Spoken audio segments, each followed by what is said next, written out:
সাম্প্রতিককালে Hindustan aeronautical limited HAL যে খবরটি দিচ্ছে তাতে পাকিস্তান, বাংলাদেশ, চীন তিনটি প্রতিবেশীরই ঘুম উঠতে চলেছে।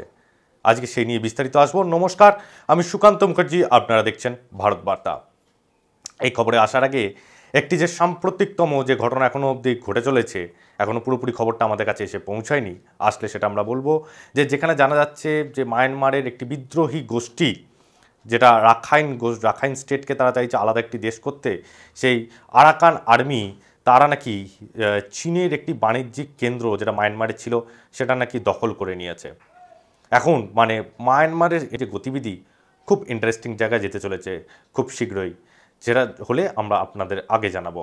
কিন্তু তারই মাঝে যেটা আসতে হিন্দুস্তান অ্যারোনটিক্যাল লিমিটেডের মাধ্যমে খবরটা, যে তারা একটি এমন ড্রোন বানাতে চাইছে যেটা নাকি 40,000 ফুট উঁচু থেকে উঠতে পারে, প্রায় মাউন্ট এভারেস্টের ওপরে, যেটা নাকি একটানা 1000 কিলোমিটার অবধি দূরে যেতে পারে, যেটা 40 ঘন্টা একটানা চলতে পারে।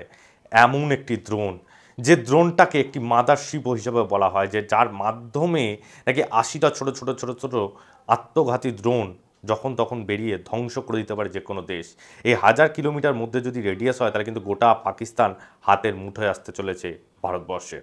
এই নয়া হেল ভারতের সম্পূর্ণ দেশীয় প্রযুক্তিতে তৈরি ড্রোন সিস্টেম।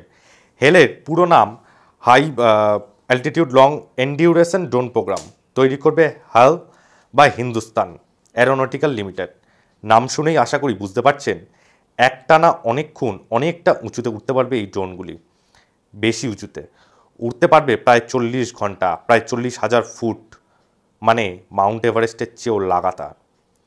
কী কাজে লাগবে সেনার? বায়ুসেনার আধিকারিকদের মতে নজরদারি, অতর্কিতে শত্রুর ওপরে হামলা, তথ্য সংগ্রহ, শত্রু দেশের সেনার মুভমেন্টের ছবি তোলা, এমনকি শত্রুর মিসাইল ডিফেন্স সিস্টেমকেও ভেঙে দিতেও কাজে লাগবে হাল ড্রোন সিস্টেম।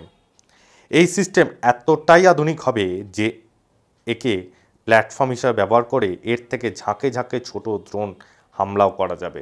ব্যাটেলফিল্ডে এদের বলা হয় ড্রোন মাদারশিপ। এইরকম ড্রোনের রেঞ্জ বা উঠতে পারার ক্ষমতা 1000 কিলোমিটারেরও বেশি, গোটা পাকিস্তানটাই চলে আসবে এই ড্রোনের নজরদারির আওতায়। সেই সঙ্গে তথ্য সংগ্রহ বা ইন্টেলিজেন্স, নজরদারি ও রিকনেসেন্স বা শত্রুর শক্তি অনুমান, এই তিন কাজেই হেল প্ল্যাটফর্মের জুড়ি মেলা ভার। যুদ্ধের ময়দানে একে বলে ISR ক্যাপাবিলিটি বা ISR দক্ষতা। যে ড্রোনের এই ক্ষমতা যত বেশি, সেই ড্রোন তত বেশি ঘাতক। আমেরিকার MQ রিপার ড্রোন এরকমই একটি উচ্চ ক্ষমতা সম্পন্ন ড্রোন। এছাড়াও রয়েছে মার্কিন বায়ুসেনার গ্লোবাল হক। চীনের কাছে রয়েছে জিওসিয়ান SSUV। একটি এইরকম ড্রোন পেটের ভেতরে বিস্ফোরক ছাড়াও ছোট ছোট প্রায় 100 ড্রোন নিয়ে উঠতে পারে দীর্ঘক্ষণ। টার্গেট স্থির করে দিলে হয় বিস্ফোরক বোঝাই ড্রোন নিয়ে হামলা করবে, নয়তো নির্দেশ দিলে পেটের ভেতর থেকে শয়ে ড্রোনকে পাঠাবে। এবার শত্রুর ডিফেন্স সিস্টেমে 80টা ড্রোন বিস্ফোরক নিয়ে ঝাঁপিয়ে পড়বে আত্মঘাতী হামলা চালাতে। ঠিক এই কারণেই এই ধরনের ড্রোনের চাহিদা এখন ব্যাপক। আর এই বিদেশি রাষ্ট্রের উপর নির্ভরতা কমিয়েই এবার ভারতই এই ড্রোন বানাচ্ছে। আপনারা জানেন, যদি এই ড্রোন একবার যদি হয়ে যায় তাহলে কি অবস্থা হতে চলেছে পাকিস্তানের। তার কারণ অলরেডি পাকিস্তানে এয়ার ডিফেন্স মিসাইল সিস্টেম কিন্তু প্রায় গুড়িয়ে দিয়ে চলে এসেছে ভারতীয় সেনাবাহিনীরা।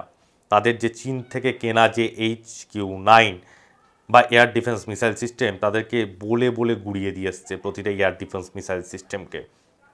এবং তারপরে তাদের বায়ুসেনা ঘাঁটিগুলোকে 11টি এয়ারবেসকে কীভাবে গুড়িয়ে দিয়ে এসছে।